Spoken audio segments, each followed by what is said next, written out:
price is what you pay, value is what you get. And he said the stock market is here to serve you, right? And it's a bit like the neighbor that comes by every day and makes you an offer for your house. Makes you a stupid offer, you ignore it. Makes you a great offer, you can take it. And that's the stock market. Investing in the stock market can feel a bit confusing at first, but understanding a few key ideas, as Bill Ackman suggests, can make it much simpler. Inspired by Benjamin Graham, Bill highlights the important difference between a stock's price and its actual value, which is very important for making smart investment choices. Let's take a simple example. Imagine you see a stock priced at $50. That's the amount you'd pay to buy it, but its true value might be different, depending on how strong the company is financially and what its future looks like. Bill explains it like this. Think about a neighbor offering to buy your house at a different price each day. If the offer is too low, you'd probably ignore it. But if it's high, you might think about selling. This is similar to how the stock market works. Your goal is to look past the price and figure out the stock's real worth. In the short term, the market can act like a voting machine, where stock prices go up and down based on people's opinions and emotions. For instance, if a company launches a new product, its stock price might jump, even if the company's earnings really don't support that price. But in the long term, the market works more like a weighing machine, where a company's true value is measured by its actual financial performance. So, if a company is earning a steady $5 million every year, its true value will eventually be recognized, even if the daily stock price changes a lot. Bill advises that investing is about understanding a company's basics, its strengths, its position in the market, and its potential to earn money. For example, if a stock is priced at $100 but is expected to generate $10 per share every year, it's a good buy if the price is lower than that value. Unlike speculating, which is more about guessing price movements without considering the real value, investing focuses on the long-term worth of the stock. To figure out a stock's value, think about its future cash flows, similar to how you'd evaluate bonds. Let's take a simple example. If a company is expected to generate $5 per share annually, and you use a 10% discount rate, its present value would be $50 per share. This gives you a clear idea of what you should pay today based on expected future returns. You've been a part of some big battles, some big losses, some big wins. So it's been a roller coaster. Mhm. So in terms of temperament, psychologically, how do you not let that break you? How do you maintain a calm demeanor and avoid running with the lemmings? I think it's something you kind of learn over time. A key success factor is you want to have enough money in the bank that you're going to survive, uh, you know, regardless of what's going on with volatility in markets. Ackman's approach to investing goes beyond just numbers here. It dives into the psychological resilience needed for long-term success. For example, imagine you're planning to climb a mountain. You wouldn't start in a storm or without the right gear. Similarly, Ackman emphasizes the importance of financial security before diving into stock investing. He advises against borrowing money to invest because it's like climbing a mountain during a storm. If the market dips, you're not only facing a loss in stock value, but also the stress of repaying your debt, which can cloud your judgment. Ackman compares short-term market fluctuations to the behavior of lemmings, where stock prices can swing wildly due to the collective mood of investors. But if you understand the true value of a business, like knowing your climbing gear is solid, you won't panic during temporary market dips.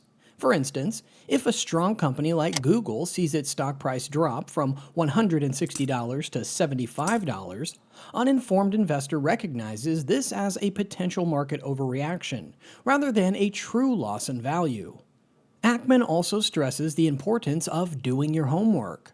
By understanding a company's debt, business model, and market position, you can better gauge whether a drop in stock price is just a stumble or something more serious. This knowledge builds psychological resilience, helping you stay calm and avoid emotional decisions.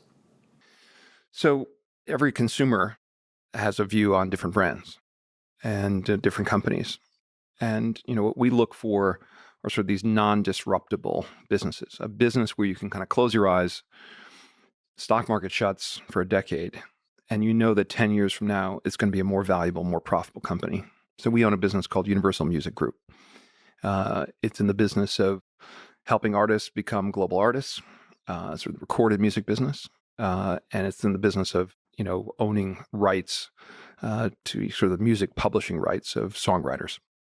And, I think music is forever, right? Music is a many thousand-year-old part of the human experience. And I think it will be, thousands of years from now. And so that's a pretty good backdrop to invest in a company. And actually, the music business peaked the last time in like the late 90s or 2000 timeframe. And then really innovation, Napster, digitization of music almost killed the industry. And Universal really led an effort to save the industry and actually made an early deal with Spotify that enabled the industry to really recover. And so by virtue of their market position and their credibility and their willingness to kind of adopt new technologies, they've kept their position.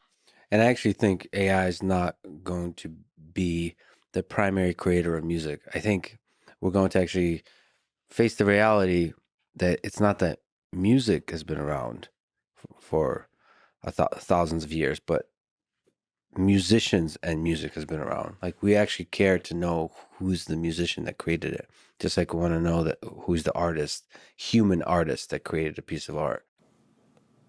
Here, Bill emphasizes the importance of investing in non-disruptive companies, businesses that would still hold their value even if the stock market were to shut down for a decade.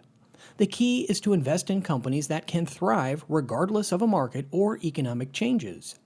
A great example Bill gives is Universal Music Group, a company that not only promotes artists to global fame, but also owns a massive library of music rights. As technology changes, UMG continues to make money because music is a constant in people's lives, whether it's played on vinyl, streamed online, or through some future device.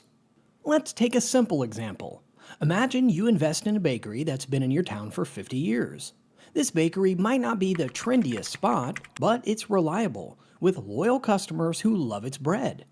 Even if a new bakery opens nearby, your bakery has a strong customer base and a proven ability to adapt to changes, like adding online orders during a pandemic. Bill explains that this is the kind of stable foundation he looks for in companies, businesses that can weather disruptions and continue to thrive. Bill also highlights the importance of buying at the right price. For instance, if you believe the bakery is worth $100,000, you wouldn't want to pay the exact amount because your estimate could be off. Instead, you might offer $70,000. This margin of safety ensures that even if the bakery's value drops a bit, your investment remains secure. He acknowledges that the future might bring unpredictable changes, like AI creating music. However, he believes that true value will always lie with human creators. Just as people care about who baked their bread or painted a picture, they'll care about who wrote the music. The goal in investing is to find companies with lasting, human-centered value and buy them at a price that leaves room for error. This approach helps reduce risk and increases the chances of long-term success. Beauty of the restaurant business, and our best track record is in restaurants. We've never lost money. We've only made a fortune, interestingly, investing in restaurants. A big part of it's a really simple business. And if you get Chipotle right and you're at 100 stores, it's not so hard to envision getting to 200 stores and then getting to 500 stores, right? And the key is maintaining the brand image, growing intelligently, having the right systems. Now when you go from 100 stores to 3,500 stores, you have to know what you're doing. There's a lot of complexity, right? If you think about your local restaurant, the family's working in the business, they're watching the cash register, and you can probably open another restaurant, across town. But there are very few restaurant operators that own more than a few restaurants and operate them successfully. And the quick service business is about systems and building a model that a stranger who doesn't know the restaurant industry can come in and enter the business and build a successful franchise. Now, Chipotle is not a franchise company. They actually own all their own stores. But many of the most successful restaurant companies are franchise models, like a Burger King, a McDonald's, Tim Hortons, all these various brands, Popeyes. And there it's about systems. But the same systems apply whether you own all the stores and it's run by a big corporation, or whether the owners of the restaurants are sort of franchisees, local entrepreneurs. So if the restaurant has scaled to a certain number, that means they've figured out some kind of system that works. And Yes. It's very difficult to develop that kind of system. So that's a moat. A moat is you get to a certain scale and you do it successfully, and the brand is now in the understood by the consumer. And what's interesting about Chipotle is what they've achieved is difficult, right? They're not buying frozen hamburgers getting shipped in. They're buying fresh, sustainably sourced ingredients. They're preparing food in the store. That was a first, right? The quality of the product at Chipotle is incredible. It's the highest quality food you can get a serious dinner for under $20, and eat really healthfully and very high quality ingredients. And that's just not available anywhere else. Bill's research process starts with a thorough review of official company documents, such as SEC filings like 10-Ks and 10-Qs. These documents give insight into a company's financial health, management effectiveness, and strategic direction. For instance, if you were considering investing in a bakery, you'd examine its sales figures, expenses, and past management decisions to assess its performance and leadership quality. Understanding the industry is equally important. Ackman emphasizes the need to know how a company compares to its competitors and fits into the broader market. Imagine two bakeries. One sells traditional bread and the other specializes in gluten-free products. If the gluten-free market is growing rapidly, the second bakery might have a better long-term outlook, making it a more attractive investment. A real-world example Ackman shares is his investment in Chipotle.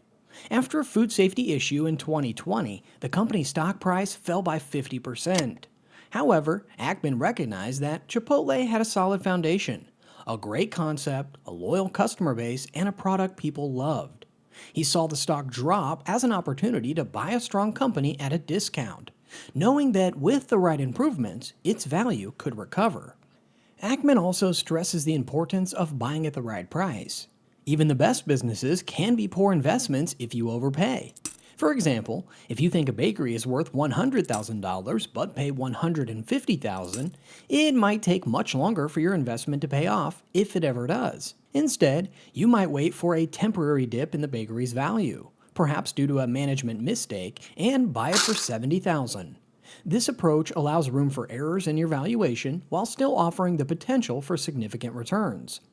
Ackman's strategy often involves taking an active role in fixing the company. If the bakery you bought is struggling due to poor marketing, you might invest in a new campaign to attract more customers. As the business recovers, its value increases, enhancing your investment. Sure. So it's a business we've admired as a firm for, 15 years, but rarely got to a price that we felt we could own it because, again, the expectations were so high and price really matters. And really the sort of AI scare, I would call it. Microsoft comes out with ChatGPT. They do an amazing demonstration. People are like, this most incredible product. And Google, which had been working on AI even earlier, obviously Microsoft was behind in AI. It was really their ChatGPT deal that gave them a kind of a market presence. And then Google does this fairly disastrous demonstration of Bard. And the world says, oh my God, Google's fallen behind in AI. AI is the future. Stock gets crushed. Business. Now, AI, of course, is a risk.